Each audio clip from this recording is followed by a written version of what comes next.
am proud to be a Belizean. Yo bande, yo bande. Yo bande, yo bande.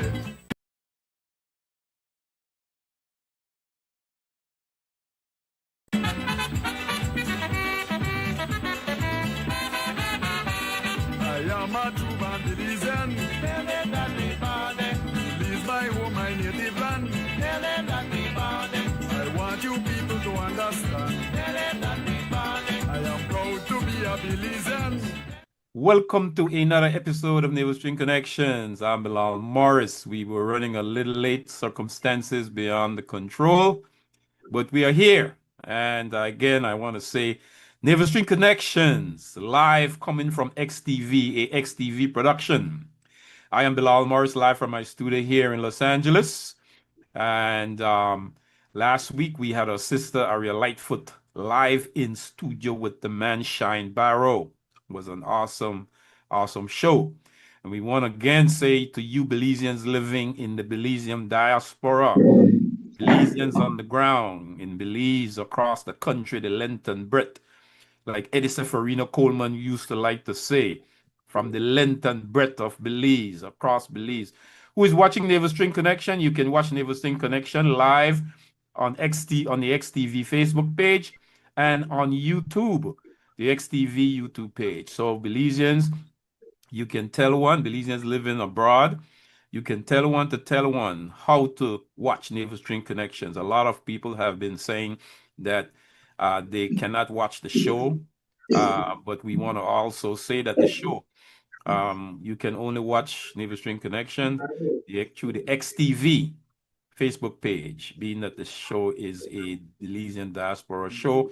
It is not broadcasted live from out of XTV itself. I am hosting from my studio in Los Angeles, and ARIA Lightfoot hosts from out of her studio in Chicago. And again, we want to say welcome to another episode of Navel String Connection. Navel String Connection is a show sponsored by the Ministry of Diaspora, Ministry of Tourism, and Diaspora Relations. Our producer is Noor Mohammed. The man behind the controls is Harlan, our brother who makes the show possible every week. And also our executive producers are XTV. I want to say greetings and thanks and appreciation to the man Most High.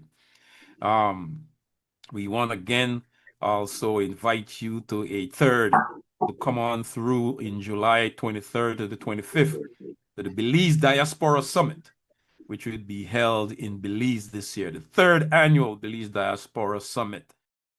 This year it was held in Los Angeles at the Marriott Hotel, right here where I live. Then the second one was held in Florida. And the third Belize Diaspora Summit will be held in Belize itself, live from the House of Culture and from the Bliss Institute of Performing Arts. Those are the two places, and we invite Belizeans who live in the Belizean diaspora, if you can make it this summer, to come on down and be a part.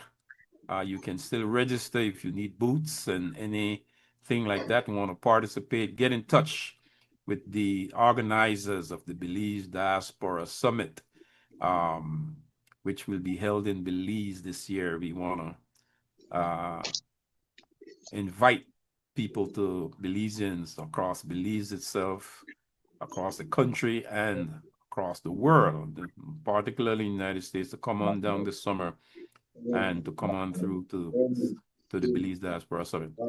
And again, we want to say to our guest today is the legendary brother Greg Z. Jones, the Belizean legendary football player of the 1970s, 80s explosion, football explosion. This is World Cup year, live in Los Angeles, live in the United States. Right now, Mexico and Korea is playing, Greg Z. And we want to let people know that on this show today, Belize had World Cup material. One of them is sitting right in on this show tonight. if you get a chance to watch my Belizean football legend series that I'll be running this month on my page, my Belizean Legends page on Facebook, you will get a chance to see the legendary Belizean football players that came from out of the 1960s, 70s, and 80s and 90s that were outstanding Belizean football players that had the potential and the material for World Cup. And we will get into some of those discussions, why Belize does not have a World Cup team over the last 10 years or more, or 20 years, right? When Belize uh, went to Mexico, the 1978 Belize national selection went to Mexico and played against their World Cup team and came back undefeated in 5 games. That's Belizean football history right there. And with that introduction, say no more. We want to bring our brother Gregsy Jones from the Belize football Orange Walk national selection. And many of the Belizean football enthusiasts who is watching this show tonight can remember the famous brick wall, the man they call the brick wall. When Gregsy Jones was giving me a joke when Orange Walk beat the Belize national selection at the MCC Growing the Garden, that they had to they had to run and hide because you don't go to Belize City at the famous garden and fire on the barracks and beat one of the some people dubbed it as Belize City had the best football teams, right? And that is negotiable. And as far as that is left, we have to talk about that. Greetings, my brother Gregsy Jones. Greetings and welcome to Navel String Connections, my brother. Yes, Gregsy. So tell us, we know we're Navel String, me bury me brother, but a lot of times I remember watching you from the garden playing. I never got a chance to meet you in person until just a few years ago. And but tell us where your navel string, me bury, my brother. Tell us where you were born, how you grew up, how you end up playing football. Was it from the primary school level? Give us a history of your entire life, from childhood all the way up to present. Bilal, nice being on your show, my brother. Nice, for this opportunity. But yeah, I'm a Range Rock, born and bred. My story, my football history started right here, Sugar City. And Yes. so early in my teens, I'd moved to the city, go to school. From out of Range Rock, I went to the city. And boy, I was like fireball. Football was running through my veins, my brother. I got to the city, I'm like, okay, here I am now. Let's do this. Not, never gave me a break, Bill. Yeah, you talked about that, Yes, They man. never gave me a break. And, I lived on Freetown Road. I lived on Freetown Road, I want to say west of the Plaza University. And that's where I used to go there, and watch those guys out there in the plaza in that little park Plaza, there, the Plaza Park. Cora and People, crew.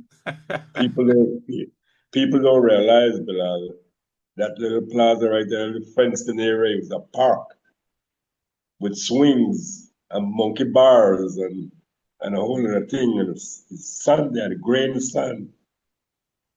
And bro, many of the best of these footballers came right off that little park. That's where I met Corrosion. I was on a no. I sat on the fence. I used to go there every evening and sat on the fence. I wanted to play bad, I want to play bad. But They had their little cliques, they had their little teams every evening they post up, and I sat right there on that fence, my brother. And one evening, they were short of one man. I sat on the fence, and Korosha, he was the ruler right there. He was the general right there in the park. And Korosha looked over and said, "Blue pants, you want ball?" He didn't know my name, so he called me Blue Pants. And then that name stuck. Up to this day, some people still know me as Blue Pants. And I got off the fence and got in there, and I did what I did. The next evening I went out there, Blue Pants, I was the first pick. Blue Pants was the first pick, and from there on I was a staple on that plaza right there. I met guys in there, I met some of them, most of them guys, a lot of them went on to be big ballers. Farosha went on to be a big baller. Bele, Panya, John Belengues, rest in Yes. peace. All them guys were like from right there in that plaza, man. Risha too, no? Yeah? What you said, Bilal? Risha, Maurice Jones. Risha didn't go to the plaza too much. I think Risha was more a whole redeemer kind of guy, or you know what I'm saying? And even though he was living off Victoria Street, right in the area, you know. But on the plaza right there, like I said, a lot like Buenas came up right off of that little park right there, you know. And it was amazing and tough because the park was, as a matter of fact, the little park was small. And apart from that, you had to dodge the swing, jump over the monkey bar. You know what I'm saying? Because you could get hurt really easily in there.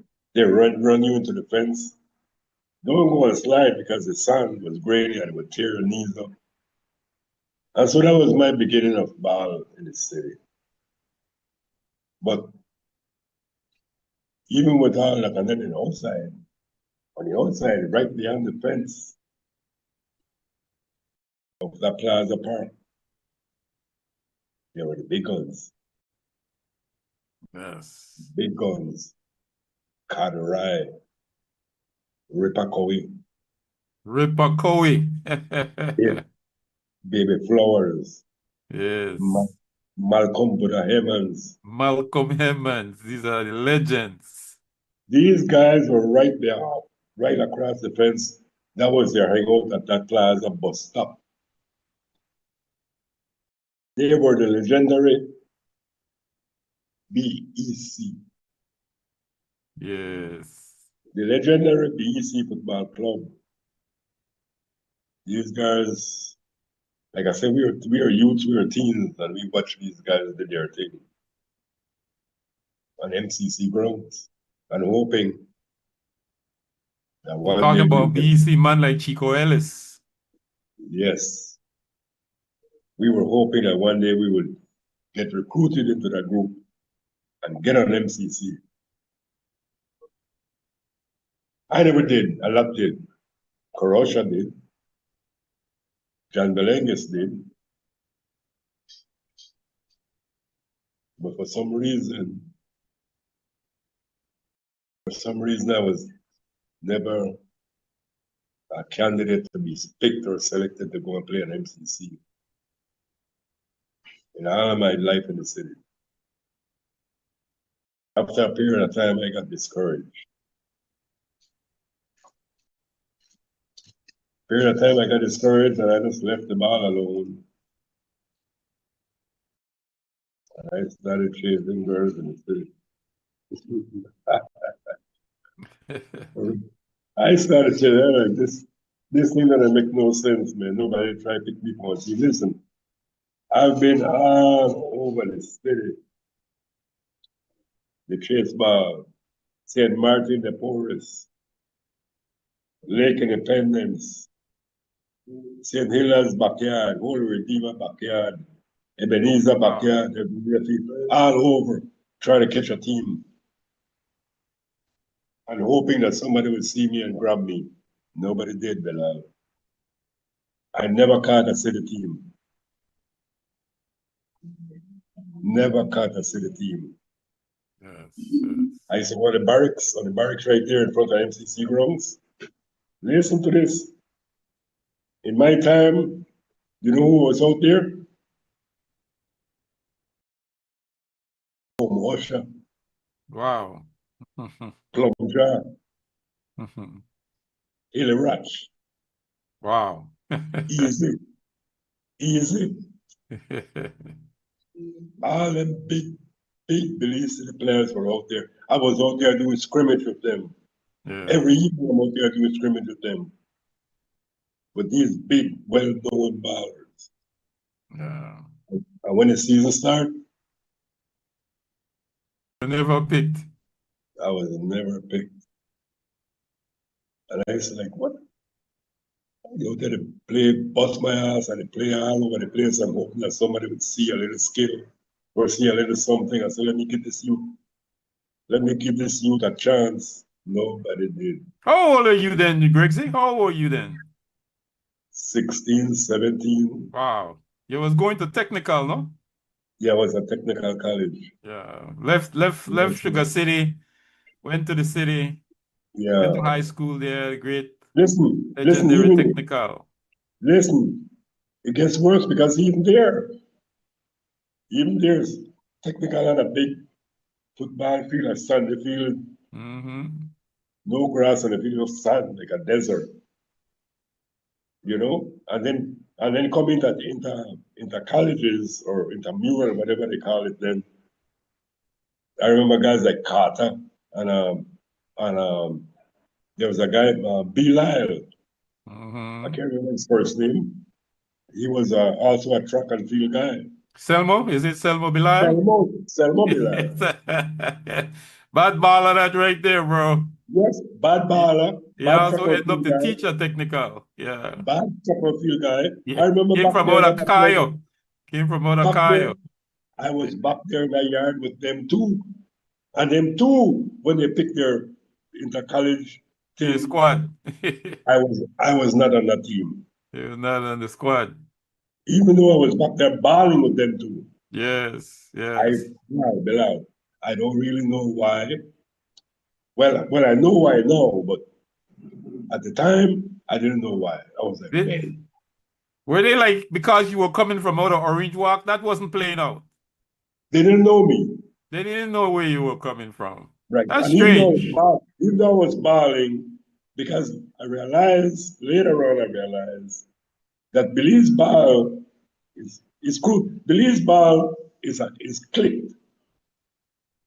Billy's ball, you cannot come from nowhere, from out of nowhere, and just go to any old field, Borgia field, or technical backyard, or nobody's backyard. You know, Billy's play a lot of backyard ball. Yes. And you can't go to the place and just show up. You could go there and do your thing. You know what? They're not gonna like you. Yes, yes.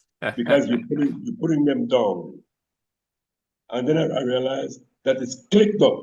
There is no position for you because they have their friends.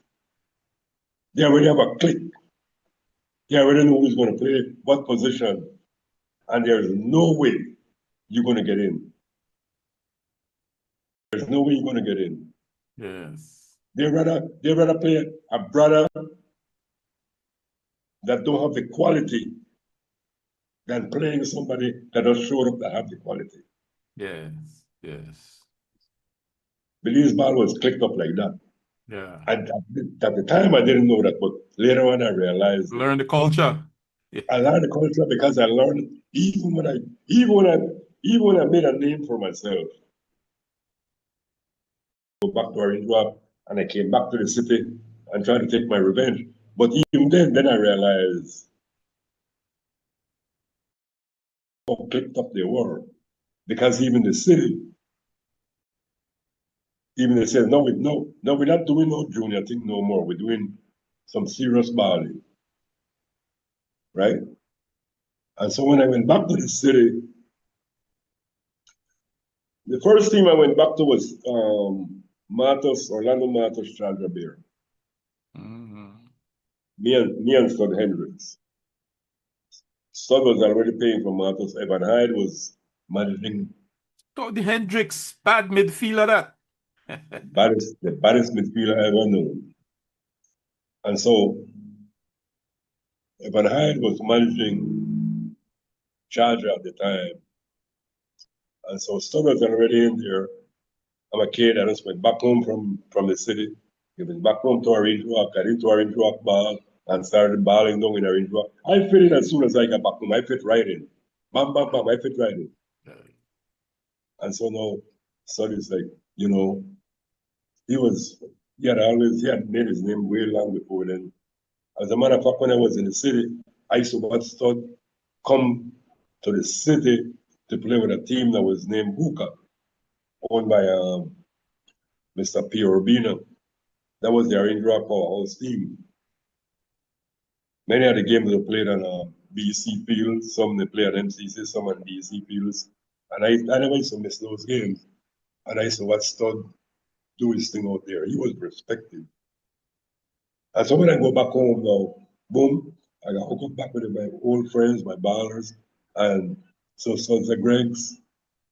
Excuse me. I was like 17 years old, 18 years old maybe. And so Stud's telling me, Greg, he said, I'm playing for Charger. He said, I want to take you to the city to play. Bro, I was so happy because I really wanted to go back there. They didn't give me a break. I want to go back there. That's why I went. I went to Stud Hendrick to Charger there. And I think I did my thing. The Mighty Chargers.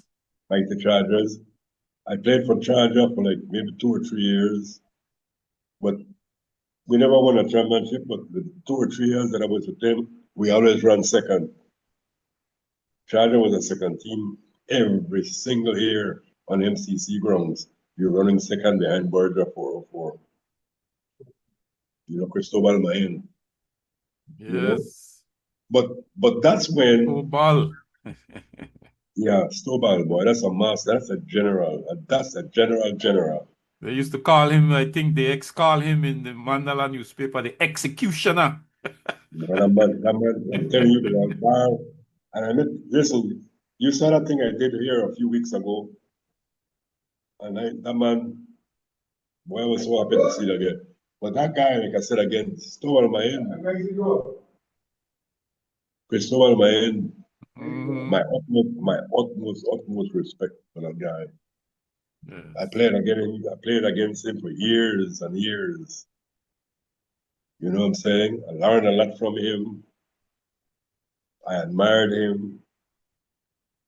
And so anyway, we did Charger for 2 years, 2 or 3 years, me and Stud. And then in that somewhere down in there,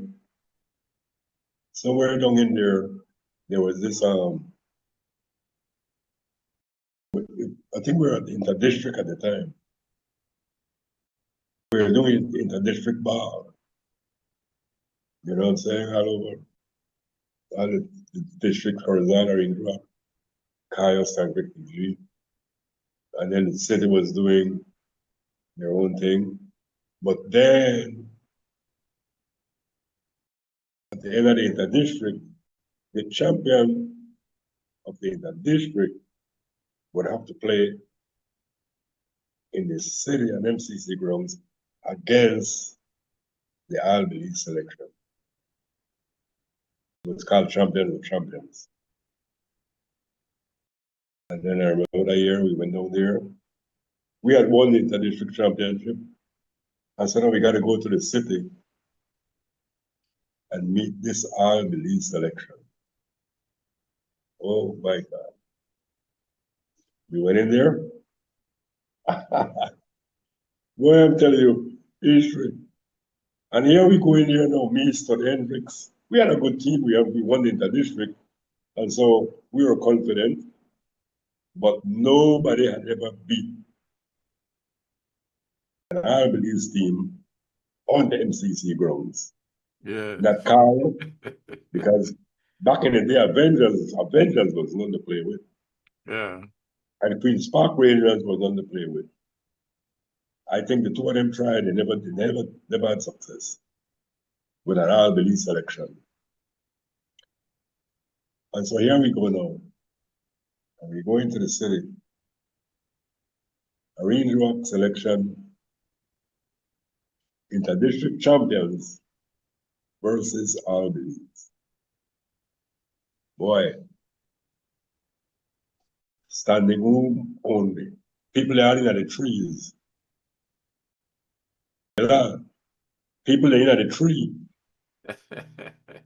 Full house. People are full house, and who can't come in? They in an entry around MCC ground. We're up in the top of the tree by limb. Yes, I remember the tree, a tree top view. People in that tree top view. To watch this game, man, I remember that good boy. That game was so crowded. It was the biggest game I think ever. And when we walk into the stadium, we walk to the stadium. Remember, we park the bus right in front of Crazy House. Yes.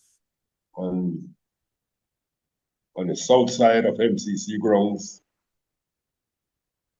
between Crazy House and MCC.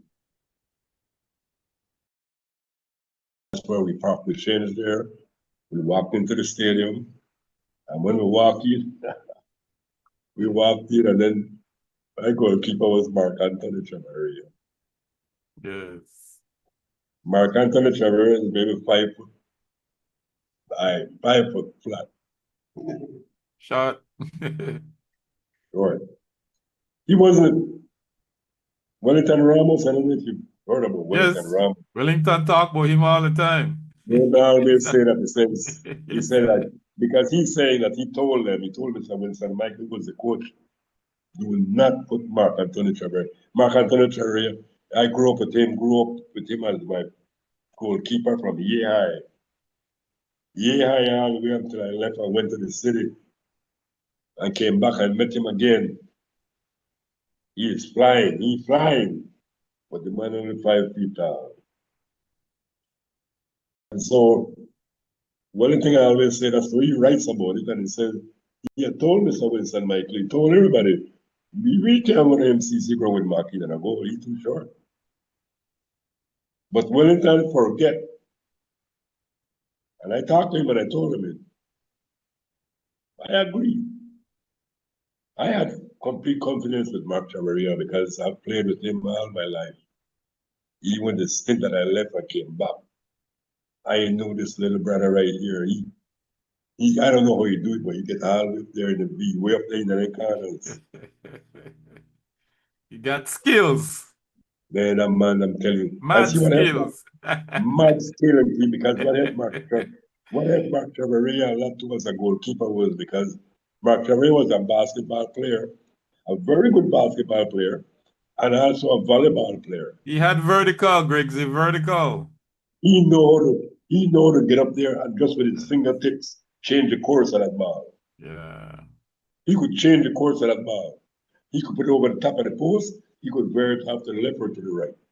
And the ones that coming straight at him, he's going to go all the way in the pitching and bring them down like this, snatch it, and come down with it. Yes, I admire that guy as a goalkeeper. Mad But anyway, skills. so we go to MCC, and when we walk in there, Bilal, the fans saw this man walking in front of us, and they said, "What? This the hood in the bring? This is the goalkeeper? They better bring a crocus bag." They said them a load up a crocus bag for this shot goalkeeper. But like I said again, going back to Wellington Ramos, I remind Wellington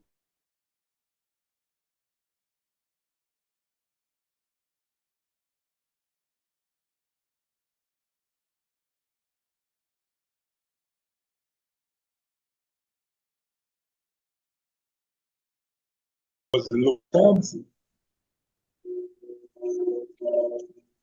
Louis Thompson was the main goalkeeper. But in the same week, where the game was scheduled, Louis Thompson went down sick. He was on sick And we tried to encourage him, and I said, no, Greg, I can't make it. And so I'm not going to say what was his complaint, but yeah, so we had to go with Mark, and we went in there with Mark, and that's what they said. Crocus back today. And we went in there, and the game started, and we played ball, and that game was intense. It was intense. We faced the best the city had. The best the city had. Cristobal Mayen, Mandingo Barnett, Eugene Gill, Patatukot Kelvin, Isaac Cooper, Rocco Lone Glenn, Cannons. Alman Flowers, Gaff McField. I am telling you the best. You know, That's just the best right just there. a few weeks ago, and I couldn't see. I remember the exact 11. You remember it good, Gregsy. I remember the exact 11 that I posed on MCC grounds, because I had a lot of influence with my team, who was going to play. I remember exact 11, but I can't remember the exact Albilee's 11. I remember a lot of their names, and so I've been trying. And so even a few weeks ago, when he had this event over here with the gladiators, I sat beside Chris and I asked Chris, because I had asked Charlie Hyde.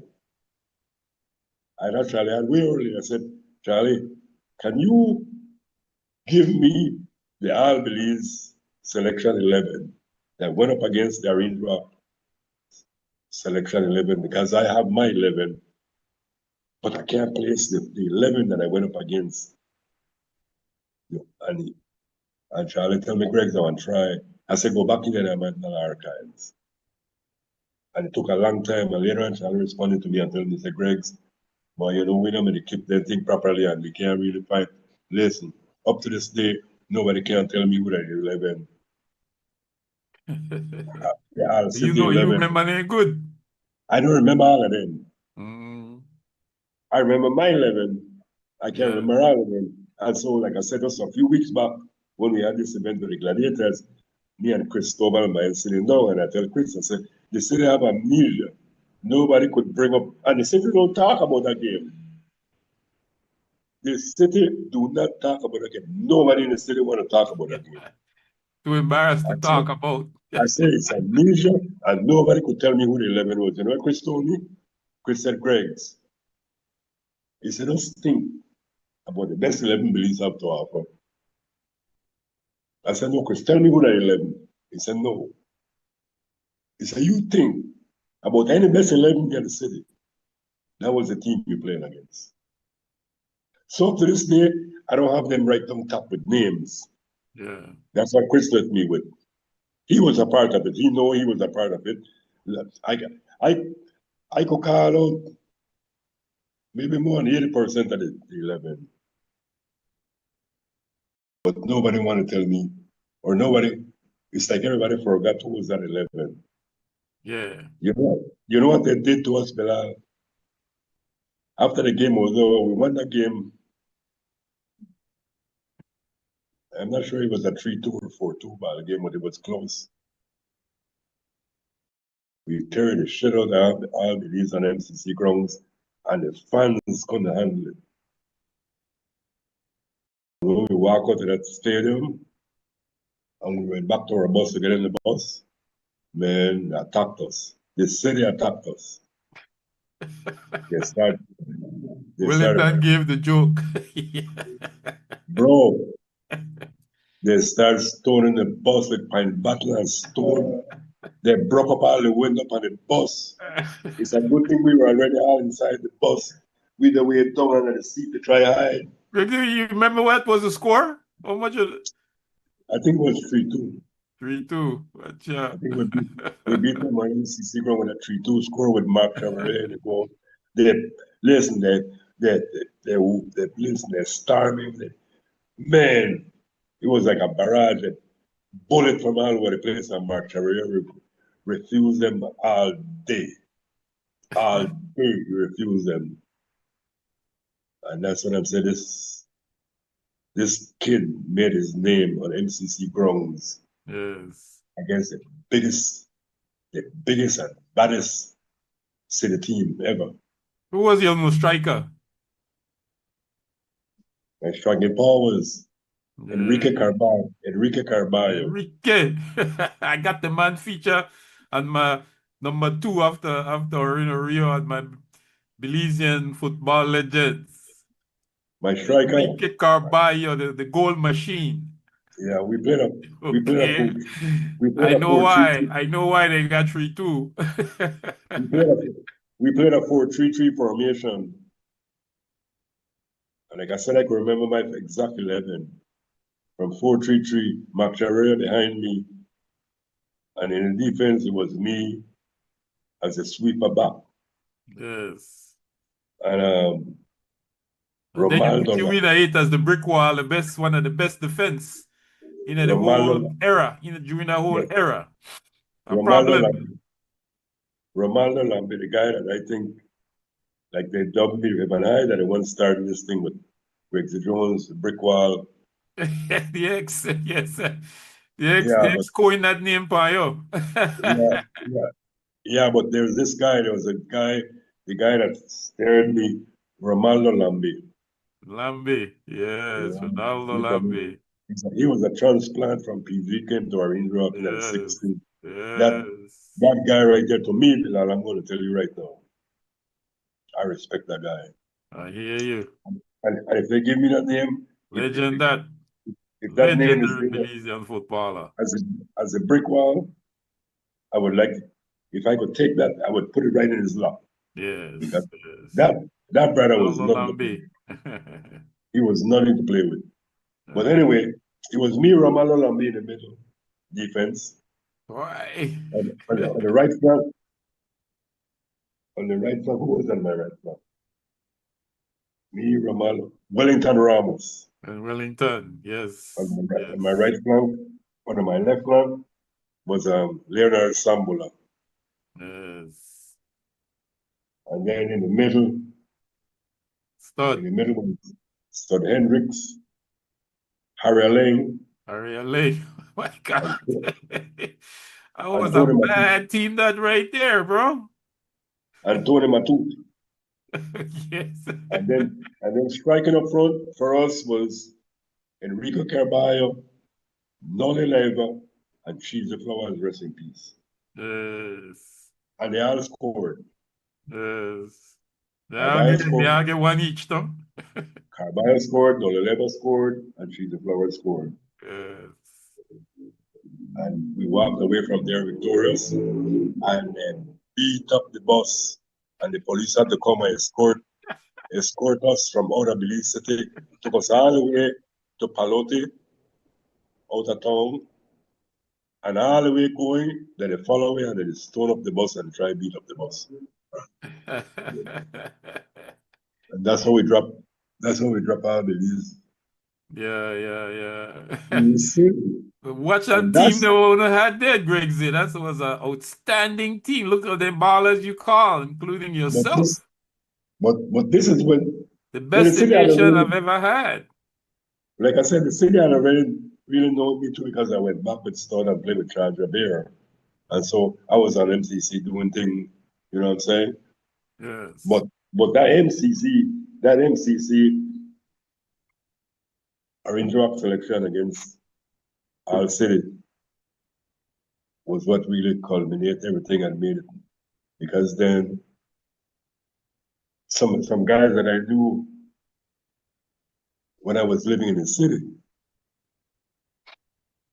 guys like even from the plaza, they knew me, I knew was balling, but I never played ball city ball Yeah. while I was living in the city. And so when I come back now and they're like, what? Quincy Jones? They know The big me, but payback. they don't know me that way. Yeah. The big payback. Yeah, that's when they started like, why? Quincy Jones. And so my name started ringing because they're like, well, Ben, this man be the right here, we never know. They listen, most of them didn't even know that I was from Marine Drive. You understand? They Yes. saw me around the city, they saw me around, the north side, around the plaza, playing ball, moving around, going to school and things like that. But I guess they never saw me as a baller. Yes, yes. No, they respect you. And so now when I come back with Orange Rock selection and lick them up, now everybody like, what Greg Citro? Everybody knows me now. Respect, respect. Rexy, I You want you to know? stick up in there. We want to take a short break. When we come back, man, we want to talk about more fire on the barracks. Very good. Yeah. Because the man Gregory Jones is here with us. Stay with us. When we come back after the short break, we will continue our discussion with the legendary Belizean footballer, the brick wall, the legendary Gregory Jones. Stay with us when we come back. The Diaspora Relations Unit within the Ministry of Tourism, Youth, Sports, and Diaspora Relations serves as the vital link between Belizeans living abroad and the government of Belize. As a unit, we strengthen relationships, encourage engagement, ensure that Belizeans around the world remain connected to their homeland, and make sure that wherever you are, Belize still feels like home. Another major initiative managed by the unit is the Diaspora Returnee Incentive Program, DRIP. This program was established to attract Belizeans in the diaspora who are considering repatriation. Through the program, eligible returnees are entitled to import household and personal effects, tools of trade, and a personal transportation free of import duties and taxes. It's our way of saying, welcome home, and making your transition back to Belize as smooth as possible. Another important aspect of the unit's work is the coordination and distribution of in-kind donations from the Belizean diaspora and friends abroad. As a unit, we organize and host diaspora meetings with large Belizean communities. These in-person gatherings allow for open dialogue, information sharing, and collaboration between the government and its citizens overseas. Through these interactions, Belizeans abroad are informed of national initiatives and can share their perspectives, ideas, and contributions towards national growth. We also attend events held by the diaspora to continue meaningful dialogues, share updates, hear ideas and inquiries, allowing us to keep the Belizean bond strong. Visit our website to access our chat feature. It allows Belizeans abroad to connect with our team directly for any inquiries or support. We encourage all Belizeans living abroad to sign up to our registry. This will help us keep you informed about initiatives, events, and opportunities to engage with your home country.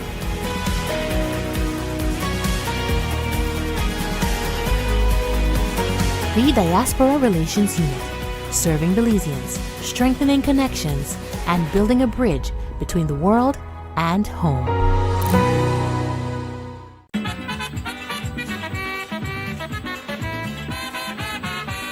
I am a true Belizean.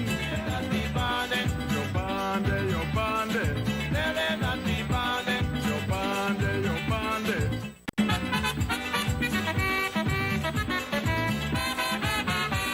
I am a true Belizean.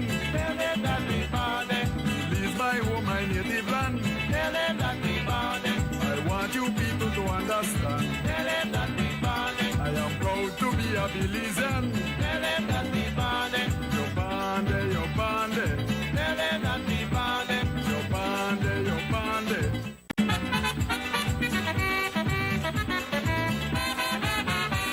I am a true Belizean. Belize my home, my native land. I want you people to understand. I am proud to be a Belizean. Your bande, your bande. Your bande, your bande.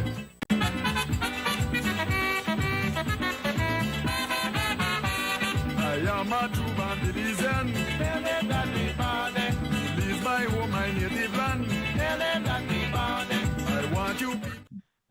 And welcome back to Navel String Connections. Greetings to Belizeans across the Belizean diaspora and Belizeans across the length and breadth of Belize. Welcome to the show Navel String Connections. I'm Bilal Morris, live from my studio here in Los Angeles. And this show, again, is sponsored by the Ministry of Tourism and Diaspora Relations. Big up to Minister Marla and his crew. Our producer is Nur Muhammad. The man behind the control is Harlan. And we want to say a big thanks to XTV for being that generous to bring us a show to serve the Belizean diaspora and to link up the Belizean diaspora with the Belizean nation at home. Two nations, one at home and one abroad. One Belize. Link up. Let's link up.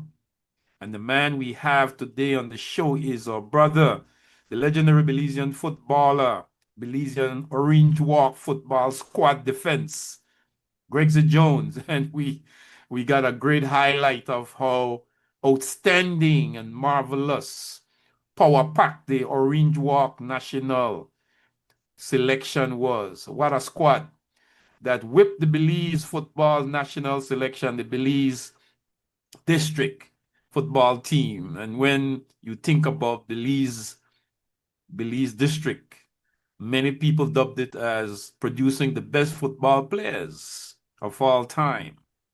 But it is still questionable because a lot of the best Belizean football players came from the south, came from the north, and from the west. And that's another discussion for another time. But brother Gregsy just filled us in on that historic game where the Orange Walk football team defeated the Belize district football team, right? The team to beat, 3-2.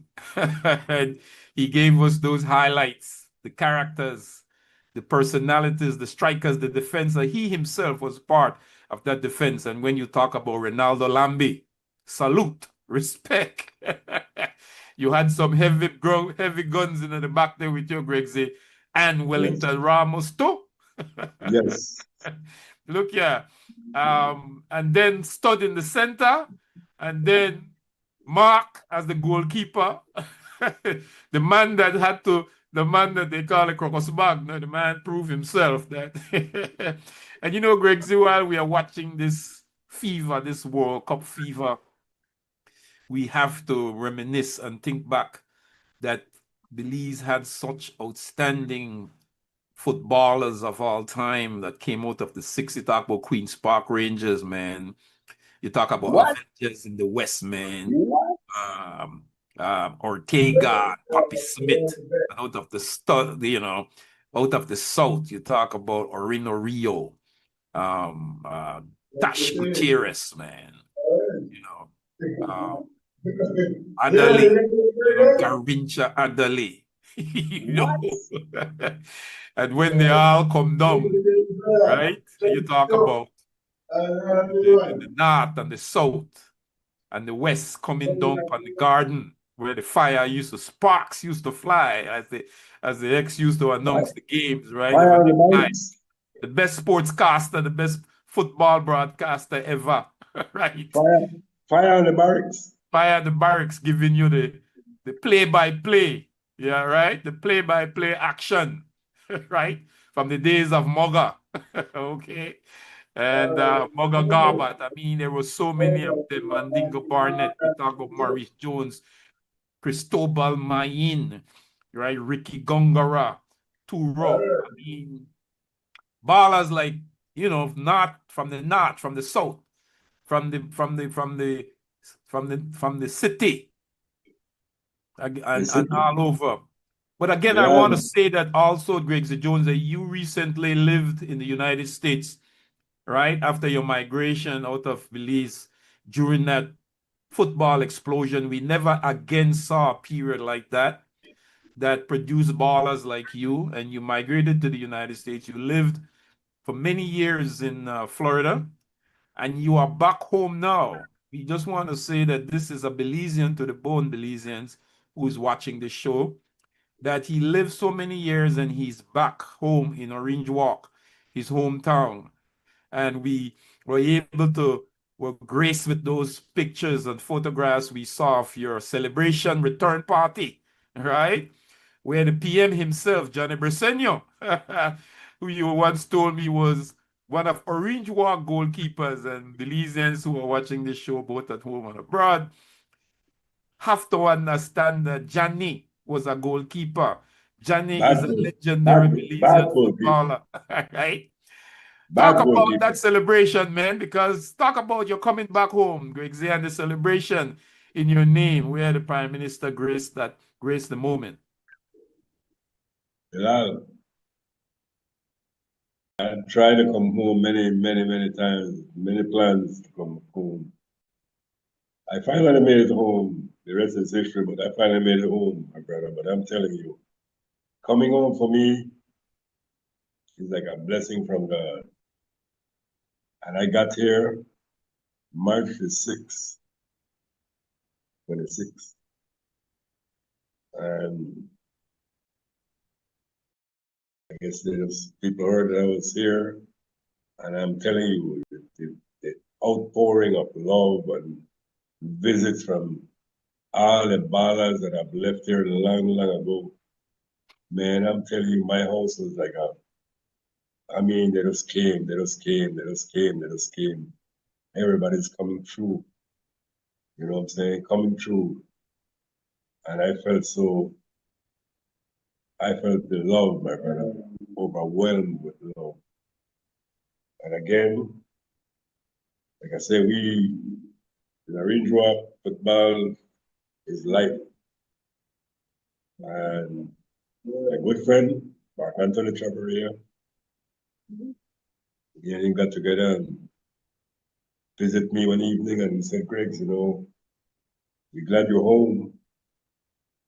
And so, I think we should just do a little welcome home barbecue for you.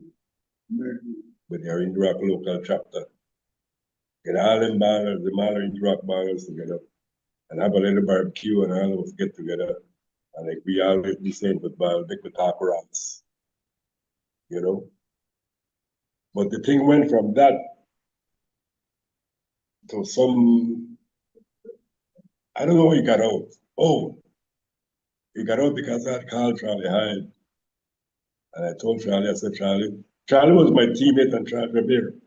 When a van was running Charlie Rabir. Charlie was my teammate and Charlie Rabir, so I called Charlie and me and Charlie was communicating before I came home. We always hit each other up. And so when I got home, I called Charlie. I said, Charles, I'm home. And me and him talked for a minute and I told him what I was doing.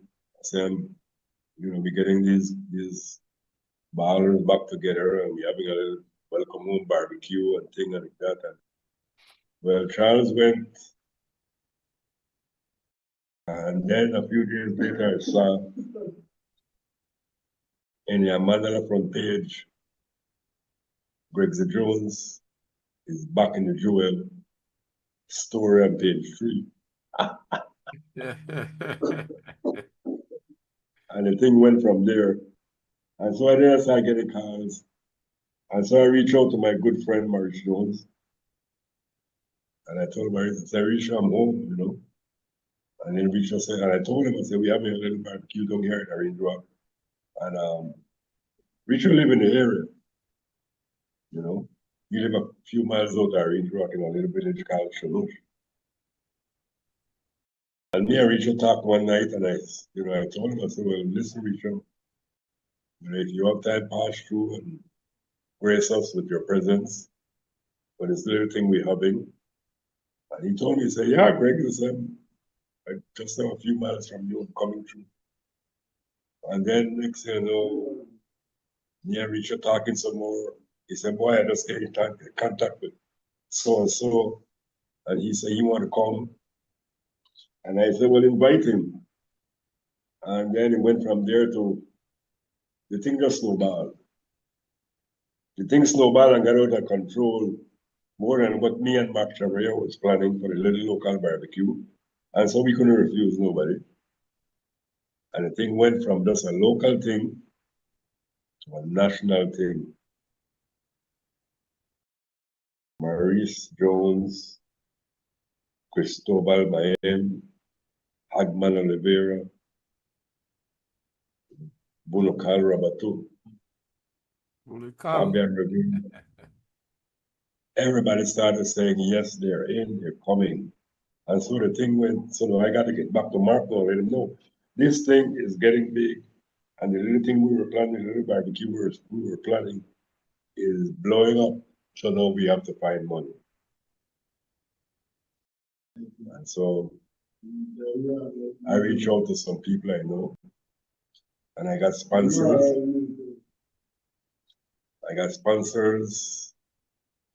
And we went with it. Got a lot of sponsors, business houses, Prime Minister, Deputy Prime Minister for the position, Gaspar Vega. Wow. I don't play politics. Football is football. Yes. And I let them all know, because they're all my friends. Wow. Johnny Merceno was my goalkeeper before I left. Gaspar Vega was my best friend. Went to school together. And even though they were positioned, because I know politics, there's Yes. two things that happen in Belize. Hard football and hard politics. Politics in Belize split families. But I don't play that. And so I invite the Prime Minister, come to the event, asking for a donation. I did the same for Gaspar Vega, Deputy Prime Minister of Opposition, and he showed up. Johnny Piscino showed up. Some other friends, Romel Cuello, from Cuello's distillery, you know, and a lot of other friends came up and we got this money together. And we got a lot of donations, drinks, food. Some people donated 10 pounds of rice and beans. Wow. Some people donated so much chicken. Mark Sharia got his wife and his family involved with cooking the food and doing all that stuff. And I'm saying, all the time that was going on, I'm still thinking, well, all these people said they're coming, but and so now we big going down with the food and the drinks and all that thing, and like, well, what if nobody shows up? But my brother, I'm telling you, the good Lord always blesses me. And I'm telling you, that day, when it came that Saturday morning, we were communicating back and forth with everybody, all the players, PG, Stanley Creek, Kyle, Corazal, you know, through Maurice Jones and through Pilaf Mejia, Yes, you know. Pilaf. Yes, communicating and who's coming and who you bring in and who this and who that. Because like I said, we had a set and like I told him, I said, well, you guys have to tell me who you bring in because we want to make sure we have enough food and enough beverage for everybody that's coming, you know. Man, this thing just blew up, I'm telling you. And that morning, bro, I told him, I said, we have this thing set. Midday is lunch. Food is gonna be ready midday. Bro, people started showing from 9 o'clock in the morning. Wow. The first person that showed up is the guy all the way from Benke. His name is Cesar Mendes. Cesar. Yeah, Cesar runs the Benke. Played with the legendary rookies with Orin and Yes, Chief House here in yes. LA.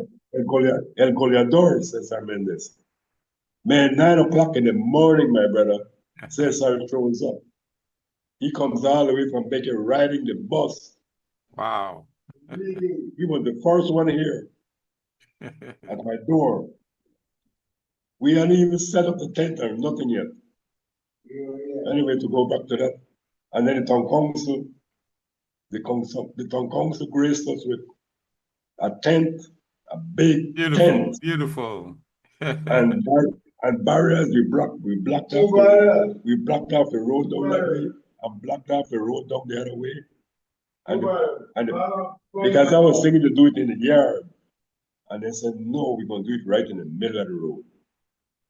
We blocked off a main thoroughfare and pitched a tent right there in the middle of the road. And chairs, the town council provided the tent, chairs, porta toilet, everything. We have sponsors, like I said again, the Quayle Brothers. We Wow. have sponsors way all the way from the city. Maito Perdomo from Travelers Rum. Yes. You know what I'm saying? Maito came here, Maito talk, because, you know, we, through football, I think we develop a relationship. Maito said, Greggs, I'm coming. What you want me to bring? I said, Maito, bring what you can. Maito showed up with his entourage, 2 cases of Travelers Rum. Queer Brothers showed up, 2 cases of Caribbean Rum. Man, I'm telling you, it was a day. Bilal, when the guy started, mouse. And so Bilal, the tent set up now, I'm still the chairs on, and boy, I'm telling you, it was so emotional. And when I look, a car pulls up, and the car door open up, and it's Cristobal Mayen. Yeah. Bonocal General. Rabatu, the general, El General. Cristobal Mayen, bro, in front of my house. I haven't seen this guy for 40 years. Wow. Cristobal What a showed up, reunion. Bonocal Rabatu, Bulukal. Hagman Oliveira, Wow. Hagman Oliveira. Papa Lewis. Yes. And then, as soon as they came out the car and settled down, I looked down the other way, and here comes Enrique Carballo. Yes, I. Goal And right machine. behind him, ARIA Lang. The ARIA. Multi-talented. And then Stud Hendricks. And the man stud. And then I saw Marcelo Masala. Marcelo. Bilal, I'm telling you, it got so emotional. 40 years I haven't seen these guys, and I stood right there and watched them walking one by one, 2 by 2. Then I looked and I saw Maurice Jones walking in. Whoa, Risho is here too. And we kept walking in, and every time they walk in, everybody going like this. They walk in and they come into the tent. They come into the tent, and they coming, and they coming, and they From coming. far and near. And then again, and then it didn't end. And then I look, the West brothers from Oda Corozal. The West Dynasty. Watcha. Tony West. The whole West. Tano West, Joe West, who is the father of the best Football goalkeeper. dynasty. Joe West, that played they played alongside each other. And he's the father of, as we're speaking right here now, still the best goalkeeper in the league right now. Well, Woodrow West. Woodrow West. Yes, I hear. And they pulled up, bro, and then my regulars, my cricket Bomber Crawford. Bomber Crawford. And then, Yes, I cricket. Yes, and Mark Anthony Chavarria. Anthony Chavarria. and Maggie Gomez. Yeah. And Ashley and Michael Jones. And man, I'm telling you, I just The whole lost entourage came over you, my brother. I was like, oh my God. What a reunion. All football legends. Bro, I looked out there under the tent and I saw the Belize national selection. There you go. World Cup material. That's what I saw, Bilal. Yeah. I saw a Belize national selection of high-class Belizean football, my brother. Yes, man. And that thing moved me and made me so emotional. You know, I even had Polo Lightburn was here. Yes, I was just mentioning I saw Pulu in the crowd. Clinton Polo Lightburn. Because see, yes, the legendary one. And Austin Wade. Austin Wade. Wow. Yes, But we never play no ball, brother. But we followed you guys, just like I followed them and Birdseye. I followed them on Birdseye. And they followed me at MCC. And they followed you at MCC. And so they And you had ARIA who used to play basketball a morning on the island and then go the evening in the afternoon and go play on your Ridgewalk squad or on whatever team you play with Chargers. Well, A multi-talented athlete, ARIA Link. Multi-talented. Me and ARIA have some crazy history. Because see, me and ARIA started out together from way back. Like I said, he was on a Orange Rock selection too. And we played ball together like forever. And then later on, like after my stint with Charger Bear, and so then the My Brothers, the vegetable magnets, like they call them, they built this team in the city and they call it Cheetos 11. Cheetos. And so again, me and ARIA started out with Cheetos 11. Me, ARIA, Carballo, and Matthew Williams. Rest in peace. And so we went to the city with Cheetos 11 and we dominated the city. It was a northern team, but we was Cheetos, no? Cheetos, yeah. And so we grabbed players from all over. Cheetos 11 was not just a regular team. Cheetos 11 was a fucking selection. Yeah. I'm sorry. I don't need to use them more. But anyway, and so the My Brothers, the Wish My and Pops My, both of them rest in peace. They built this team with BILAL Smith. BILAL. BILAL has always been with Cristobal and my head Borgia 404. For some reason they fell out. BILAL went on his own and tried to form a team. The team ended up to be Cheetos 11. He got sponsored from Cheetos. And so here we are now. We are a hybrid. Cheetos 11 was a hybrid team. Orange Rock players, city players, and we grab players from anywhere in the country that were good ballers. So we started out from the north, me, Carballo, ARIA Lane, Matthew Williams. And then from the city, and Wellington Ramos. He had not left yet. He started out with us, Cheetos 11, first year. And then we grabbed players from Stan Creek. Wow. We grabbed Nalimas. We grabbed us. We grabbed Will Pabon from Water Stan Creek.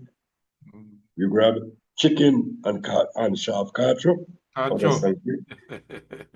We grabbed Hagman Oliveira. Hey. Where was Peru? Peru had left already. Oh, okay. Peru had migrated by then. Okay. He had migrated north by then. And so we went into the city and then we grabbed, because BILAL had influence with his love, his passion, his Borgia 404. He was always with them, but after he and Cristobal followed, they fell out. BILAL grabbed Ricky Gongora and Fabian Rivera from out of Borgia 404. Yeah, Borgia 404. That was a powerhouse. It was a powerhouse football, Belizean powerhouse that right there, bro. And so here we are now with an Orange Rock, Belize City, Stan Creek combination. And we got an MCC that first year, and we tear everybody else. Yes, everybody got bummed. and we came back the next year and did it again. And we came back the third year and we did it again. They couldn't stop us. The mighty Cheetos. No stopping us. Yeah, and we did it the fourth year too. Yeah. But you know, sad part is when I won the football national tournament that year, huh? Like We would have 3 years back to back, huh? 3 years back to back, and we were going for 4. Wow. Because every year, everywhere, see, we changed the football concept in the city or in Belize and all. Because we were not dealing with that click football no more. We're not dealing with city players, or we were recruiting players from wherever we could get them. Whoever is good, we want you. We grabbed Buck Torres from Mother Corazon. Buck Torres. We Bad grabbed Buck striker Torres. that, man. Buck Torres, the legendary Buck Yes. Torres. We grabbed Buck from Mother Corazon. World Cup material that right there. Man, I'm telling you, Bilal, I'm telling you, the ball we were playing was amazing. The combination was sick. The talent was, woo! The talent was oozing. Huh? They said they couldn't stand us. Nothing they brought could have stopped us. And we did 3 years, 3 back-to-back championship. We were going to go, the 4th year, we were going to go bigger. But then tragedy hit. And then we lost Louis Mai. Yes. The sponsor. We lost him to a tragic executional style thing. Yes, tragic. Respect. And so when that happened, you went back to, and the ball changed again, back to the city. And they went on from there to. You know, I never met that Orino Rio squad with Tash and Buck, Palacio and all of them. I met them. I met them in the squad. Interdistrict League. In the middle. Yes, in the Interdistrict League. Listen, there was a time Orange Rock was so strong. Orange Rock was playing ball when we were Orange Rock was ruling football in the district area. Yes, indeed. But there was a time when Queen's Park Rangers was the ruler. And then there was a time when the Mighty Avengers was the ruler. Let's talk about it when they made the rule thing. But then when we took it over, when Orange Rock took it away from them, there was a time when I remember. Even Avengers, right? With Maya Ortega and Papi Smith. Oh, they were not to play with. Nothing to play with. And so when Orange Rock took it over, in that district over, and Orange started winning, I remember there was a time in the district competition when Rangers brought a game in Orange Rock. I mean, Orange Rock versus Rangers. Boy, they bring it down every way. I guess they bring Cristobal Mayen. This time, Cristobal is original from Stan Creek, you know that? Yeah, I know. He and his brother Malanga. Right. Brought in by Mr. Sharp. Somebody had left them a long while ago in the city.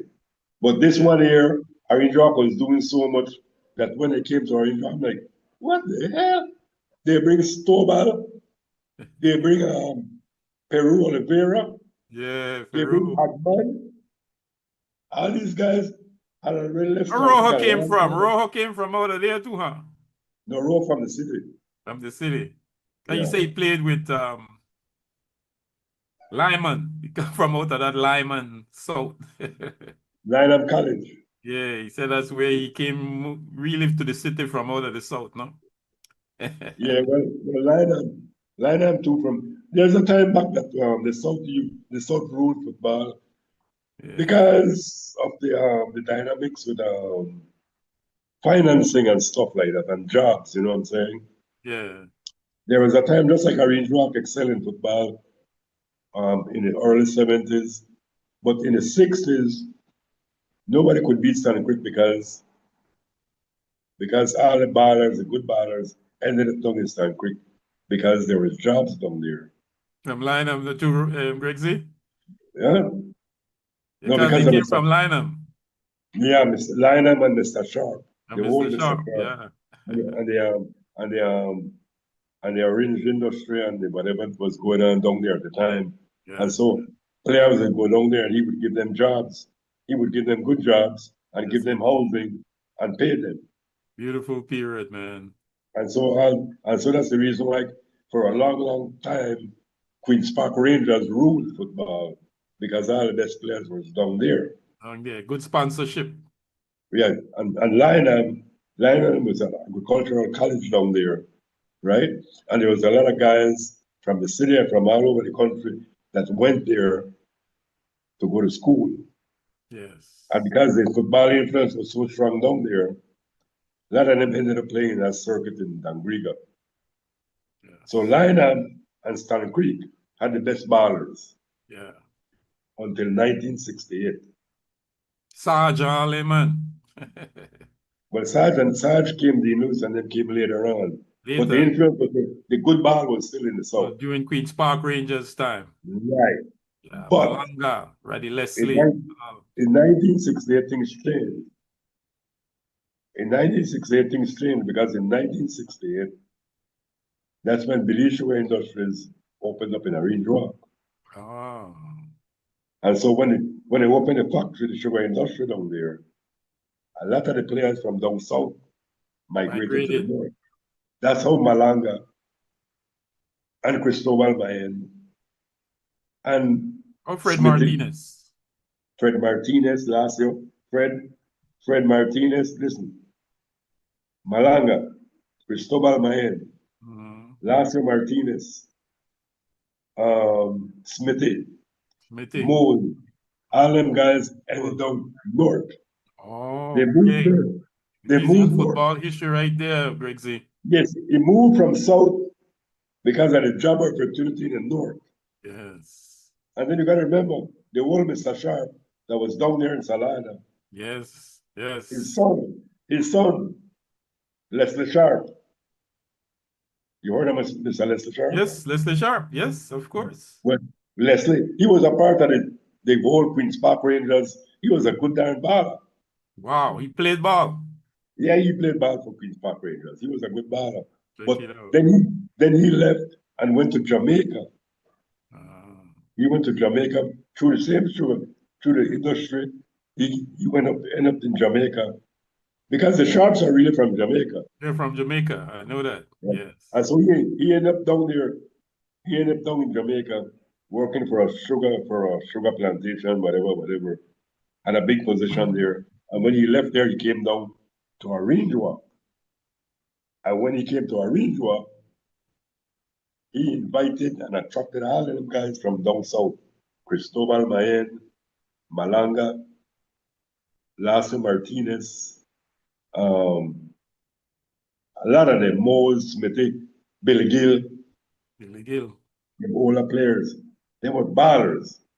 They all came down to Orangewa. And they ended up in San Joaquin. San Joaquin. And that is where the big San Joaquin name came from. Yeah. Because now you have all of these badass ballers from south in the north, combining with the north influence and going back into the city and it tear us. Yeah. That's the journey right there, my brother.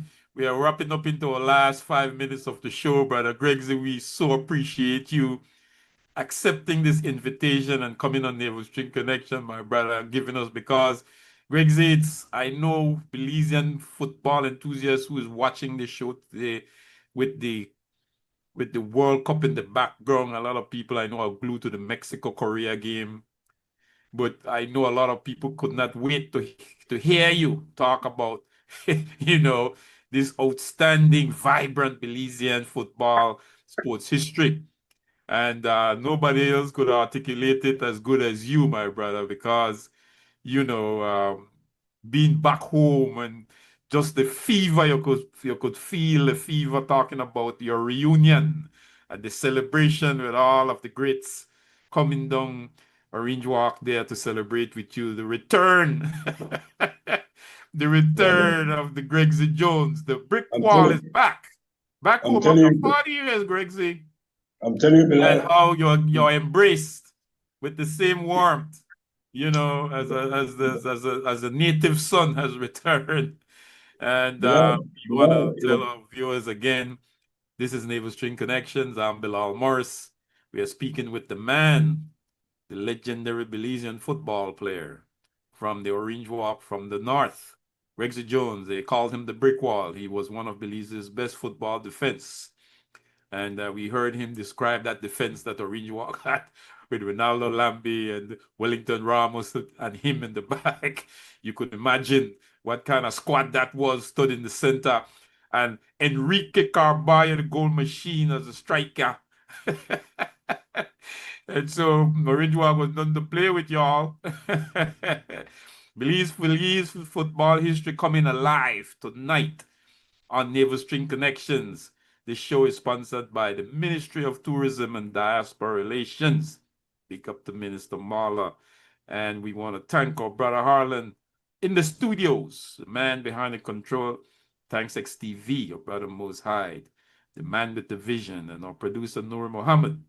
But the man of the hour today is brother Gregsy Jones, man, freshly returned from the American city, freshly returned from repatriation, my brother. You have come home, and the embrace that you describe tonight to us, that the legendary ballers like yourself came from north, south, east, and west to come and to celebrate with you. And we want to give you, my brother, your final words. But one of the questions I want to have you to address before we wrap. Belize had football World Cup material in the 70s, the 60s, and the 60s, and the 70s, 80s, and the 90s. What has happened to us, Gregsy? When you have Haiti have a World Cup team, Curacao or whatever, right? Cape Verde, right?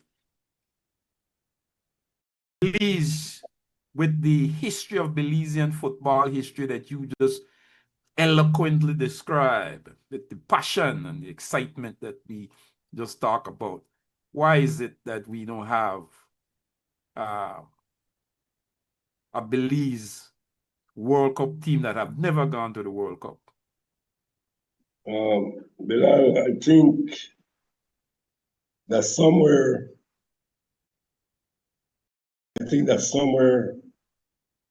after the late 80s, I think we weren't paying attention to the youths.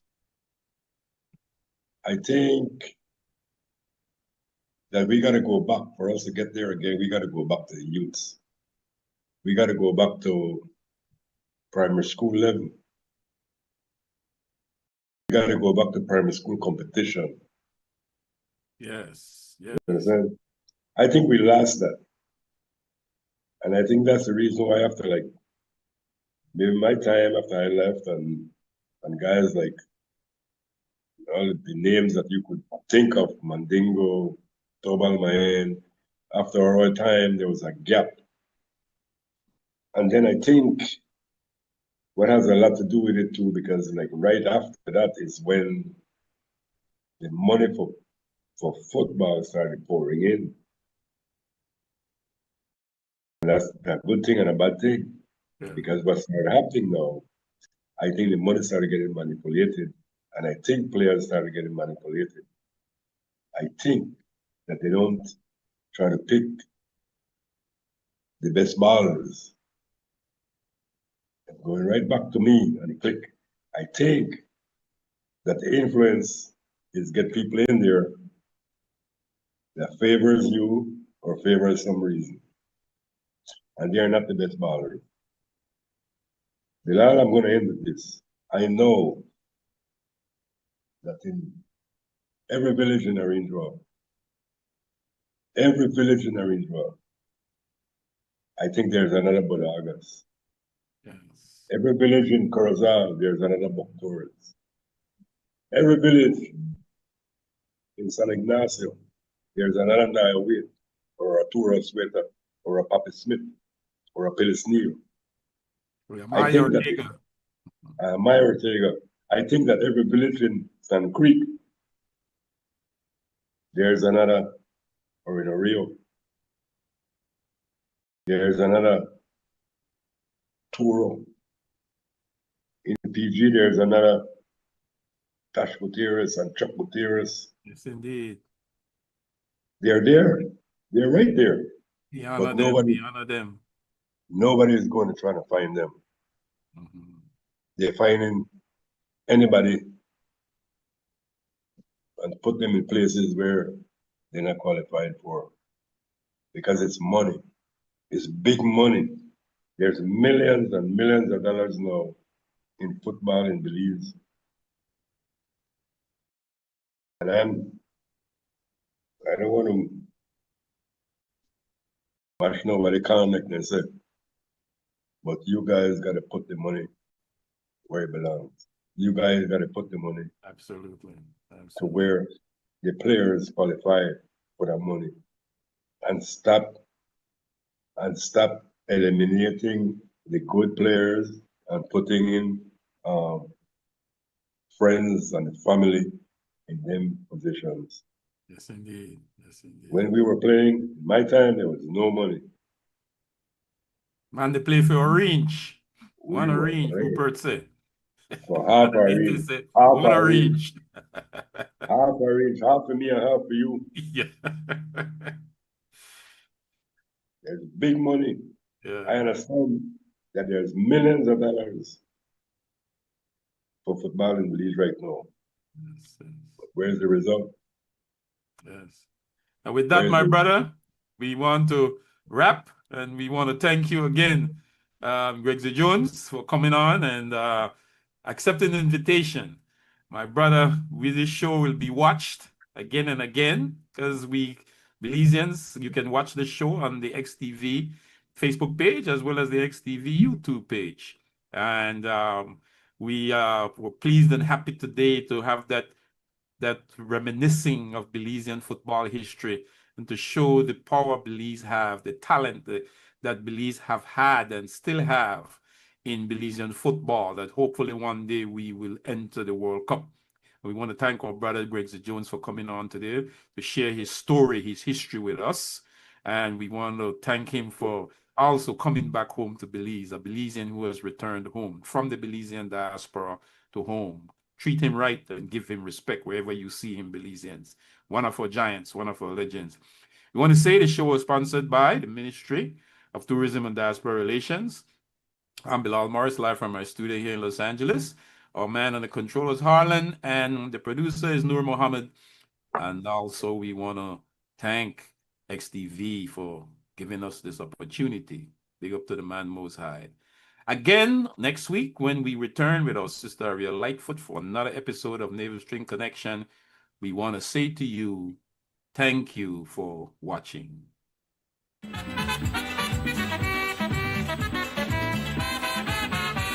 I am a true Belizean. Belize my home, my native land. I want you people to understand.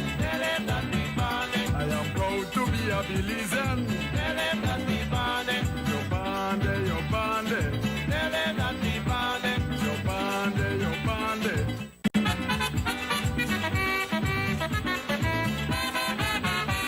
I am a true Belizean. Belize my home, my native land.